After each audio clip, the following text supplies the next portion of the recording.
এই দিন সকাল থেকেই আকাশটা দেখে মনে হচ্ছিল পুজো আসছে। আর সেদিনকে আমার বাড়িতে এসেছিল ইউনিভার্সিটির বন্ধুরা। অলমোস্ট সবারই আসার কথা ছিল, কিন্তু কয়েক জায়গায় ওয়েদার খারাপের জন্য বেশ কয়েকজন আসতে পারেনি।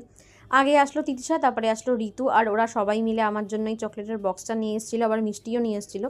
আর এখানে যখনই আমি কোল্ড ড্রিঙ্ক দিতে আসছি তখনই ভিডিও করছে, আর কি অকওয়ার্ড একটা ব্যাপার, মানে ভীষণ হাসি পাচ্ছিল আমাদের। তারপর একে একে সায়ন্তিকা, সম্রাট ওরাও চলে আসে, আর আমরা বসে আড্ডা দিচ্ছিলাম। এখনো ভালোবাসে। কোন ভয়েস?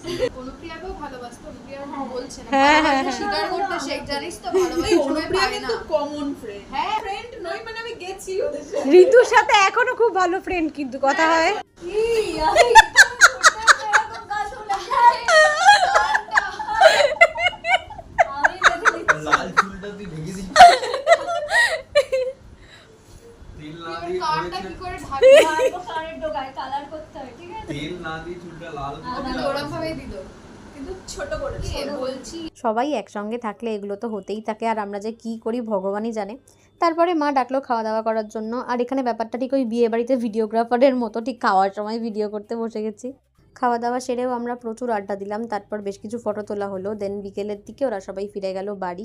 এদিকে সন্ধ্যের পর আমি আর কাট্টি বসে বসে ওদের আনা মিষ্টিগুলোই খাচ্ছিলাম, আর একটা অডিও শুনছিলাম। বুঝতে পারছিস না দেখে, এর বাড়িতে এ কাজ করে, এর বাড়িতে লোক এসেছিল তাই ভালো জামা কাপড় দিয়েছে পরতে।